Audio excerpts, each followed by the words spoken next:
48 Lukas 8, 43, 48 seorang wanita yang memiliki masalah darah selama 12 tahun, yang telah menghabiskan seluruh hidupnya dengan dokter, dan tidak dapat disembuhkan oleh siapapun, datang di belakangnya dan menyentuh pinggiran jubahnya, dan segera aliran darahnya berhenti. Yesus berkata, "Siapa yang menyentuhku?" Ketika semua orang menyangkalnya, Peter dan orang-orang yang bersamanya berkata, "Tuan, orang banyak menekan dan mendorong Anda, dan Anda berkata, 'Siapa yang menyentuh saya?'" Tetapi Yesus berkata, "Seseorang menyentuh saya, karena saya merasa bahwa kekuatan telah hilang di luar diri saya." Menyembuhkan wanita yang berdarah. Ketika wanita itu melihat bahwa dia tidak tersembunyi, dia datang dengan gemetar dan jatuh di depannya. Dia menyatakan kepadanya di hadapan semua orang mengapa dia menyentuhnya dan bagaimana dia segera sembuh. Dia berkata kepadanya, "Putri, bergembiralah.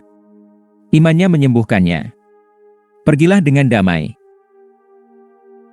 Apa yang diungkapkan hal ini tentang Yesus? Menghubungi Yesus dengan iman dapat membawa kesembuhan.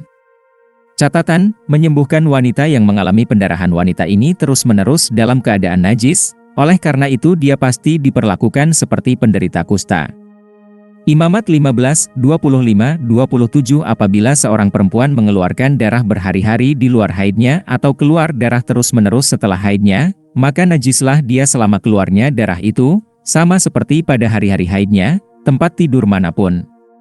Apa saja yang ditidurinya selama haidnya terus menjadi najis, sama seperti tempat tidurnya selama haid, dan apa saja yang didudukinya akan menjadi najis, seperti saat dia haid.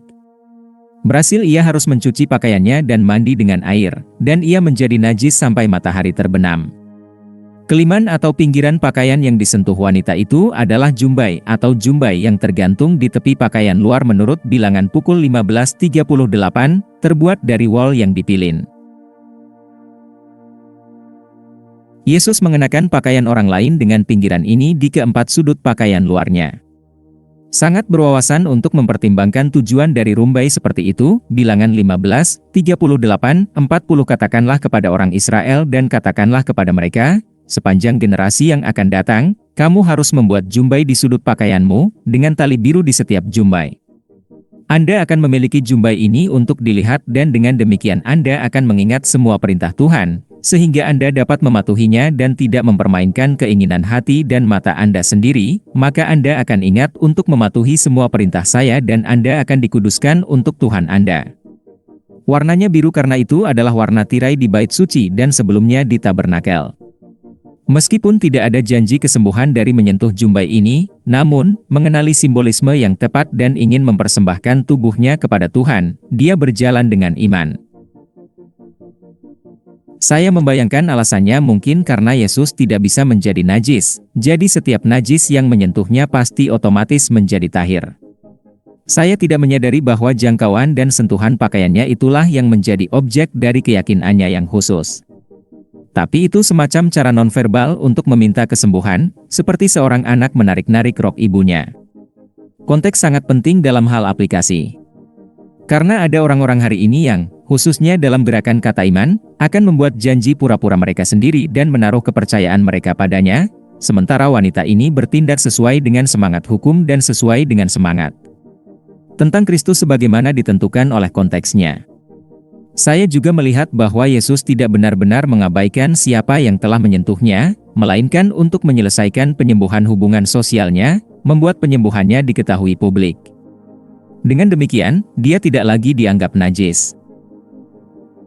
Sebelumnya, dia hanya berpikir untuk tidak diperhatikan, mungkin karena tekanan sosial yang dia alami selama bertahun-tahun.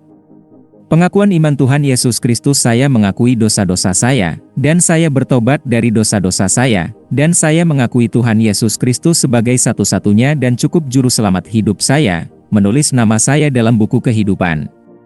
Dalam Efesus 2:8-9 ada tertulis, karena kasih karunia kamu diselamatkan oleh iman, dan ini bukan dari dirimu sendiri, itu adalah pemberian Tuhan. Itu tidak berasal dari pekerjaan, jangan sampai ada orang yang menyombongkan diri, Efesus 2:8-9.